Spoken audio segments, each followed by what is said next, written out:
திமுக அமைச்சர்கள் மீது ஊழல் பட்டியல் கொடுத்திருக்கீங்க. உங்களுடைய ஆட்சியிலையும் முன்னாள் அப்போது இருந்த அமைச்சர்கள் மீது திமுகவினர் புகார் பட்டியல் கொடுத்திருக்காங்க. விசாரணையையும் இதை டைவர்ட் பண்ணாதீங்க, இதை மட்டும் பேசுங்க. அதெல்லாம் ஏற்கனவே பல முறை கேட்டு இதையெல்லாம் ஏற்கனவே நீங்க கேட்டவரெல்லாம் ஏற்கனவே கேட்டு அதுக்கு பதில் அளித்து விட்டது. இப்போ இதற்கு என்னன்னு அதை கேளுங்க, அதை கேட்க மாட்டேங்கிறீங்க. அதை விட்டுட்டு இதை டைவர்ட் பண்ணி நீங்க வேற விதமா கேட்கறது அவ்வளவு பொருத்தமா இருக்காது. நாங்க ஏற்கனவே நீங்க கேட்ட கேள்விக்கெல்லாம் பதிலளித்து விட்டோம். எம்ஏ கூட வழக்கு போட்டாங்க. உயர் நீதிமன்றத்தில் நான் வழக்கு நடத்துறேன்னு சொன்னேன். வழக்கு போட்டவங்க ஆர்எஸ் பாரதி திரும்ப போறேன்னு சொன்னாங்க. நிரபராதின்னு நிரூபித்து தாங்க நிக்கிறோம்.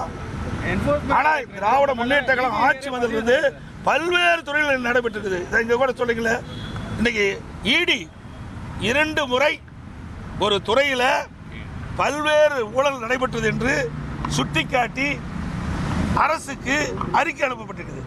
அந்த அறிக்கை அடிப்படையில் ஆதாரத்தோடு கொடுத்துருக்குறாங்க. இன்னும் எஃப்ஐஆர் போடல இந்த அரசாங்கம். அதை என்னன்னு கேளுங்க, அதை கேட்க மாட்டேங்கிறீங்களா? அதே போல கிட்னி முறைகேடு இந்த அரசாங்கமே கண்டுபிடிச்சு அதுக்கு ஒரு குழு போட்டு குழு போய் ஆய்வு செய்து முறைகேடு நடந்தது உண்மை என்று அரசுக்கு அறிக்கை தாக்கல் செய்யப்பட்ட பிறகு இதுவரைக்கும் என்ன நடவடிக்கை எடுத்திருக்குது? அது யாருடைய மருத்துவமனை? திமுக சட்டமன்ற உறுப்பினருடைய மருத்துவமனை. அதனால நடவடிக்கை எடுக்கல. இதையெல்லாம் கேள்வி கேளுங்க, இதற்கு விவாதம் பண்ண வைங்க.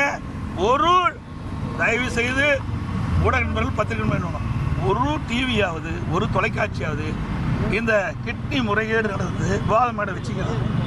எங்க தும்புனா அதிமுக தும்புனா விவாதம் பண்ண வைக்கிறீங்க, இருமுனா விவாதம் பண்ண வைக்கிறீங்க. இவ்வளவு பெரிய நிகழ்வு தமிழகத்தில் நடைபெற்றிருக்குது. ஒரு கொடுமையான நிகழ்வு. வறுமையை பயன்படுத்தி பணத்தாசை காட்டி அந்த ஏழைகள் வந்து இந்த கிட்னி முறைகேடு இருக்குது, கிட்னி திருடி இருக்காங்களே, இதுக்கு என்ன நடவடிக்கை இந்த அரசு எடுத்தது? இன்றைக்கு மகாராஷ்டிரா அரசாங்கம் நடவடிக்கை எடுத்திருக்குது. அப்படி தமிழ்நாடு அரசு என்ன நடவடிக்கை எடுத்திருக்கு? இந்த முதலமைச்சர் என்ன நடவடிக்கை எடுத்திருக்கிறாங்க? லேப்டாப்பை நாங்கள் தொடர்ந்து வலியுறுத்திட்டு வரோம். இந்த ஆட்சி பொறுப்பேற்ற பிறகு நம்முடைய விஞ்ஞான கல்வி, நம்முடைய மாணவர்கள் திறமையான மாணவராக உலகத்தரத்திற்கு ஏற்ற கல்வி விஞ்ஞான முறையில் கொடுக்க வேண்டுவதற்காகத்தான் மாண்புமிகு புரட்சித் தலைவி அம்மாவுகள் சிந்தனையில் உதிக்கப்பட்ட இந்த மடிக்கணினி திட்டத்தை நடைமுறைப்படுத்தணும்னு சொன்னோம். அதிமுக ஆட்சி இருக்கின்ற வரைக்கும் சுமார் 52,36,000 மடிக்கணினி மாணவர்களுக்கு கொடுத்தோம். திராவிட முன்னேற்ற கழக அரசு 4 ஆண்டு காலமாக அதை கிடப்பில் போட்டுடும். இப்பொழுதுதான் அந்த மடிக்கணியை கொடுப்பதாக அறிவித்து முதற்கட்டமாக கொடுத்துருக்காங்க. செய்தி வந்திருக்குது, நாங்கள் பார்த்தேன். இதை கொடுப்பதில் நாங்கள் வரவேற்கிற எந்த மாற்று கருத்தும் கிடையாது. ஏன்னா இது அனைத்து இந்திய அண்ணா திராவிட முன்னேற்ற கழக அரசு கொண்டு வந்த திட்டம். அந்த திட்டத்தை இவர் இப்போ தான் கடைபிடிக்கிறாங்க. இதை ஏற்கனவே நாங்கள் குறிப்பிட்டவாறு இந்த ஆட்சி அமைந்தவுடன் மாணவ செல்வங்களுக்கு இந்த மடிக்கணினி கொடுக்கப்பட்டிருந்தா பயனுள்ளதாக இருந்தது.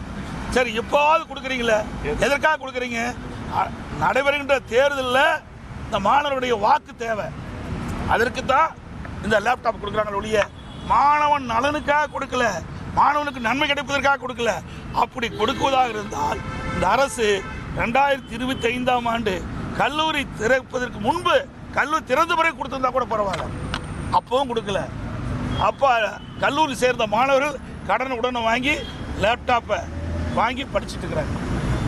அதாவது இன்றைக்கு 3 ஆண்டு நிறைவுப்பட போகுது. இன்னும் 2 மாதத்தில் 3 ஆண்டு நிறைவு பெற்று மாணவர்கள் வந்து வெளியேற போகிறாங்க. அப்போது இந்த லேப்டாப் கொடுக்குறீங்க, அதனால் இன்னும் பையன். ஆக இந்த அரசோடைய நோக்கம் என்ன? தேர்தலில் அவருடைய வாக்கு கிடைக்க வேணும், அதுதான் நோக்கம். மாணவர்களுக்கு நல்லது செய்வோம், நன்மை செய்வோம்ன்ற நோக்கமே இல்லை. அப்படி உண்மையிலேயே மாணவர்களுக்கு நல்லது செய்வோம்ன்ற இந்த அரசை எண்ணி இருந்தால் நாங்கள் வைத்த கோரிக்கை, இந்த ஆட்சி ஏற்பட்ட உடனே நாங்கள் கோரிக்கை வச்சோம். நீங்கள் தொடர்ந்து நம்முடைய மாணவ செல்வர்களுக்கு அதிமுக ஆட்சியில் வழங்கி வந்த அந்த லேப்டாப் கொடுக்க வேண்டும் என்று கோரிக்கை வைத்தோம். அந்த கோரிக்கை நிறைவேற்றதை இன்னைக்கு 4 ஆண்டு காலம் கொடுத்திருக்கலாம். 1,25,00,000 மனங்களை வென்ற தந்தி டிவி யூடியூப் சேனல். தவிர்க்க முடியாத தம்ப்நெயில்ஸ், கலக்கலான கான்டென்ட்ஸ். நீங்களும் இந்த குடும்பத்தில் இணைய இப்பவே சப்ஸ்கிரைப் பண்ணுங்க. அசுரபலம் கொண்ட எங்கள் டிஜிட்டல் கரங்களில் உங்கள் விளம்பரங்களை சேர்க்க வாட்ஸ்அப் பண்ணுங்க. 8939888378. Email advtthanditv@dttv.in.